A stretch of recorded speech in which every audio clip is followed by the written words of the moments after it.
Mas os homens ingratos se desviaram do caminho reto e largo que conduz ao reino de meu Pai e se perderam nos ásperos atalhos da incredulidade.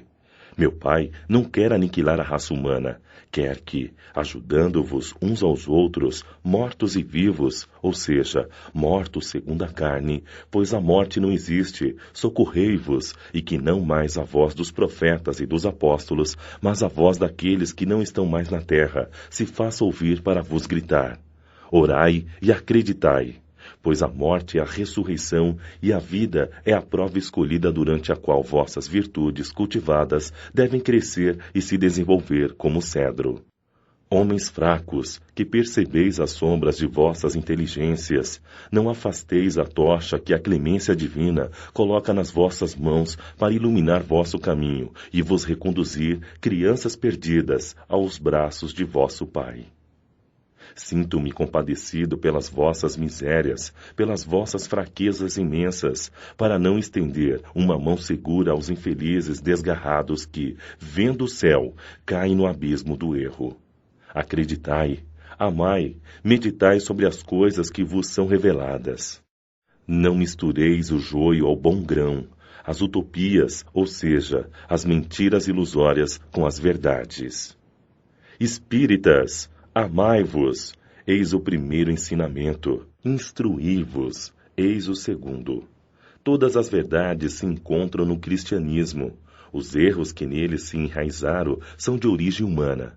Eis que além túmulo, que acreditáveis ser o nada, vozes vos gritam, irmãos, nada tem fim. Jesus Cristo é o vencedor do mal. Sede vós os vencedores da incredulidade. O Espírito de Verdade, Paris, 1861. Venho ensinar e consolar os pobres deserdados. Venho lhes dizer que elevem sua resignação à altura de suas provas, que chorem, pois a dor foi consagrada no jardim das oliveiras, mas que esperem, pois os anjos consoladores virão enxugar suas lágrimas. Trabalhadores, traçai vosso sulco, recomeçai no dia seguinte a rude jornada da véspera. O trabalho de vossas mãos fornece o pão terreno a vossos corpos, mas vossas almas não estão esquecidas. Eu, o divino jardineiro, cultivo-as no silêncio de vossos pensamentos. Quando soar a hora do repouso, quando o fio da vida escapar de vossas mãos e os vossos olhos se fecharem à luz, sentireis surgir e germinar em vós minha preciosa semente. Nada está perdido no reino de nosso Pai, e vossos suores, vossas misérias formam o tesouro que deve vos tornar ricos nas esferas superiores, onde a luz substitui as trevas, e onde o mais desprovido dentre todos vós será, talvez, o mais resplandecente. Eu vos digo em verdade, aqueles que carregam seus fardos, que assistem os seus irmãos, são meus bem-amados. Instruí-vos na preciosa doutrina espírita, que acaba com o erro das vossas revoltas e que vos ensina o objetivo sublime da aprovação humana. Como o vento varre a poeira, que o sopro dos espíritos elimine vossa inveja contra os ricos do mundo, que frequentemente são os mais miseráveis, pois suas provas são mais perigosas que as vossas. Estou convosco e meu apóstolo vos esclarece. Bebei da fonte viva do amor e preparai-vos, cativos da vida, para vos lançardes um dia, livres e alegres, no seio daquele que vos criou simples e ignorantes, para vos tornar perfeitos, e quer que vos modeleis a vossa frágil argila, a fim de serdes os artesãos de vossa imortalidade. O Espírito de Verdade, Bordeaux, 1861. Sou o grande médico das almas e venho vos trazer o remédio que vos deve curar. Os fracos, os sofredores e os enfermos são os meus filhos prediletos e venho salvá-los. Vinde, pois, a mim todos vós que sofreis e que estáis sobrecarregados, e serei aliviados e consolados. Não procureis em lugar nenhum a força e a consolação, pois o mundo é incapaz de dá-las. Deus faz a vossos corações um chamado supremo pelo Espiritismo. Escutai-o. Que a impiedade, a mentira, o erro, a incredulidade sejam eliminados de vossas almas doloridas. Estes são os monstros que sugam vosso sangue mais puro e que vos fazem feridas quase sempre mortais. que no futuro, humildes e submissos ao Criador, pratiqueis sua lei divina, amai e orai. Sede dóceis aos Espíritos do Senhor, invocai-o do fundo do coração, e então ele vos enviará seu Filho bem-amado para vos instruir e vos dizer estas boas palavras. Eis-me aqui, venho a vós porque me chamastes. O Espírito de Verdade, Havre, 1863. Deus consola os humildes e dá força aos aflitos que o imploram. Seu poder cobre toda a terra e por toda parte, ao lado de cada lágrima, ele colocou um alívio que consola. O devotamento e a abnegação são uma prece contínua e contêm um ensinamento profundo. A sabedoria humana reside nessas duas palavras. Possam todos os espíritos sofredores entender esta verdade, ao invés de protestar contra as dores, os sofrimentos morais que aqui na terra são a vossa herança. Tomai por lema estas duas palavras, devotamento e abnegação, e sereis fortes, pois elas resumem todos os deveres que a caridade e a humildade vos impõem. O sentimento do dever cumprido vos dará tranquilidade de espírito e a resignação. O coração se tranquiliza, a alma se acalma e não há mais desânimos. Porque o corpo é menos atingido pelos golpes recebidos, quanto mais fortalecido se sente o espírito.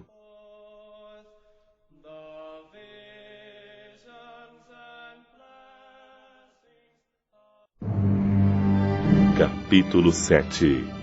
Bem-aventurados os pobres de espírito. O que é preciso entender por pobres de espírito? Todo aquele que se eleva será rebaixado. Mistérios ocultos aos sábios e aos prudentes. Instruções dos espíritos. O orgulho e a humildade. Missão do homem inteligente na terra. O que é preciso entender por pobres de espírito? Bem-aventurados os pobres de espírito, pois deles é o reino dos céus. Mateus, capítulo 5, versículo 3. A incredulidade zomba deste ensinamento moral. Bem-aventurados os pobres de espírito, como tem zombado de outras afirmativas de Jesus, por não as entender. Por pobres de espírito, Jesus não se refere aos homens desprovidos de inteligência, mas sim aos humildes. Ele disse que é deles o reino dos céus e não dos orgulhosos. Os homens de ciência e de cultura, segundo o mundo, geralmente têm uma opinião tão elevada de si mesmos e de sua superioridade que olham as coisas divinas como desprezíveis para merecer sua atenção. Preocupados somente com eles mesmos, em suas vaidades não podem se elevar até Deus. Essa tendência de se acreditarem superiores a tudo e a todos os leva a negar forçosamente o que, estando acima deles, poderia rebaixá-los e a negar até mesmo a divindade. Se consentem em admiti-la, negam-lhe um de seus mais belos dons divinos. Sua ação providencial sobre as coisas deste mundo, convencidos de que só eles já bastam para bem governá-lo. Consideram sua inteligência como se fosse a medida da inteligência universal, e julgando-se aptos a entender tudo, não creem na possibilidade daquilo que não entendem, e quando opinam sobre alguma coisa, consideram seus julgamentos como definitivos e inapeláveis, ou seja, indiscutíveis. Quando se recusam a admitir um mundo invisível e um poder extra-humano, não é porque isto esteja acima de sua capacidade de entendimento, mas porque seu orgulho se revolta contra a ideia que haja alguma coisa acima do qual não se possam colocar e que os faria descer do seu pedestal. É por isso que apenas tem sorriso de desdém por tudo o que não é do mundo físico e visível.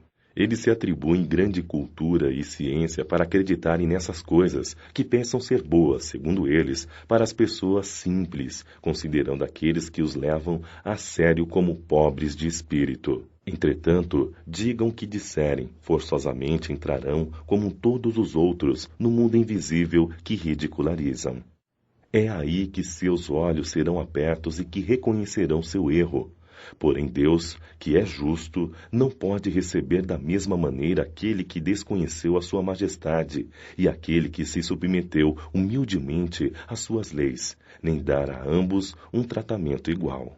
Ao dizer que o reino dos céus é para os simples, Jesus quer dizer que ninguém é lá admitido sem a simplicidade do coração e a humildade de espírito, que um inculto que possui estas qualidades será preferido e não sabe o que acredita mais em si mesmo do que em Deus. Jesus sempre colocou a humildade entre as virtudes que nos aproximam de Deus e o orgulho entre os vícios que nos distanciam dele. Isso ocorre por uma razão muito natural. Enquanto a humildade é um ato de submissão a Deus, o orgulho é uma revolta contra ele. Mais vale, pois, para a felicidade futura do homem, ser pobre de espírito, no sentido do mundo, e rico de qualidades morais. Todo aquele que se eleva será rebaixado.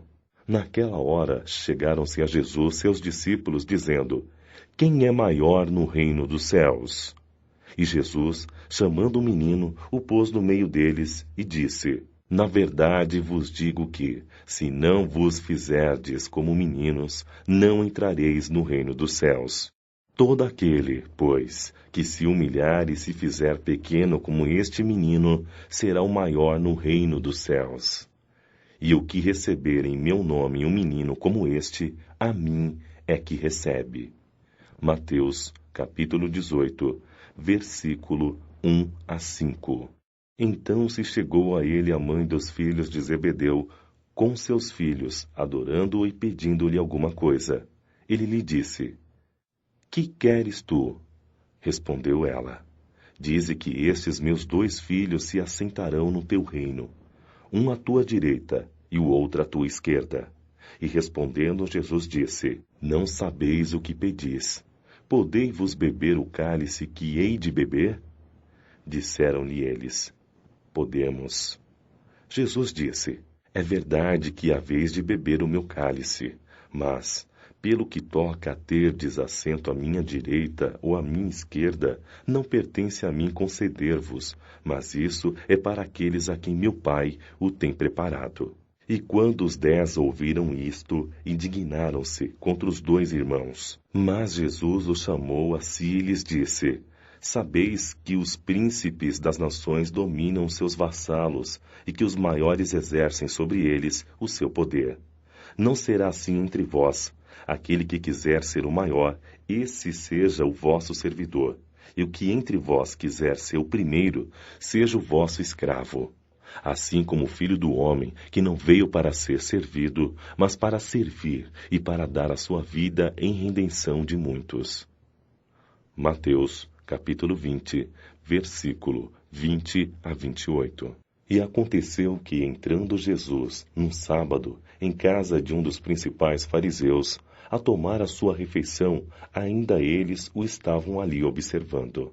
E notando como os convidados escolhiam os primeiros assentos à mesa, propôs-lhes esta parábola: Quando fores convidado a alguma boda, não te assentes no primeiro lugar, porque pode ser que esteja ali outra pessoa, mais considerada que tu, convidada pelo dono da casa, e que, vindo este, que convidou a ti e a ele, te diga: Dá o teu lugar a este, e tu, envergonhado, irás buscar o último lugar. Mas quando fores convidado, vai tomar o último lugar, para que, quando vier o que te convidou, te diga: Amigo, senta-te mais para cima. Servir-te-á isto então de glória, na presença do que estiverem juntamente sentados à mesa. Porque todo aquele que se rebaixa será elevado, e todo aquele que se eleva será rebaixado. Lucas, capítulo 14, versículo 1, 7 a 11. Estes ensinamentos estão de acordo com o princípio de humildade, que Jesus não cessa de colocar como condição essencial da felicidade prometida aos eleitos do Senhor, e que formulou com estas palavras: Bem-aventurados os pobres de espírito, pois é deles o reino dos céus. Ele toma uma criança como exemplo da simplicidade de coração e diz: Será maior no reino dos céus aquele que se humilhar e se fizer pequeno como uma criança, ou seja, que não tiver nenhuma pretensão de superioridade ou de ser infalível. O mesmo pensamento fundamental se encontra neste outro ensinamento: que aquele que quiser tornar-se o maior, seja vosso servidor. E também neste, todo aquele que se rebaixa será elevado, e todo aquele que se eleva será rebaixado.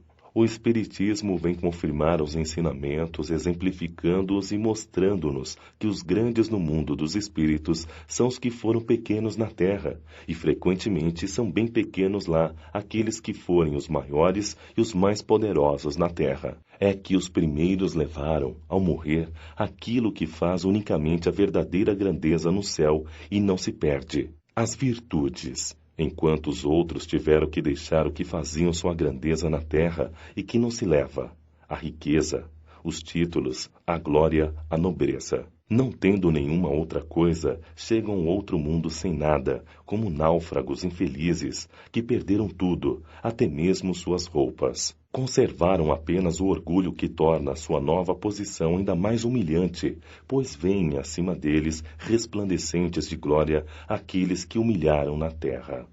O Espiritismo nos mostra uma outra aplicação deste princípio, o das encarnações sucessivas, nas quais aqueles que foram mais elevados em uma existência terrena são rebaixados à última categoria na existência seguinte, caso tenham sido dominados pelo orgulho e pela ambição. Não procureis o primeiro lugar na terra, nem vos coloqueis acima dos outros, se não quiserdes ser obrigados a descer.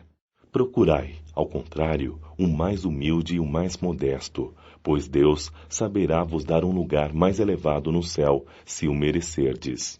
Mistérios ocultos aos sábios e aos prudentes. Então Jesus disse estas palavras: Eu vos rendo glória, meu Pai, Senhor do céu e da terra, por haverdes ocultado essas coisas aos sábios e aos prudentes, e por as haver revelado aos simples e aos pequeninos.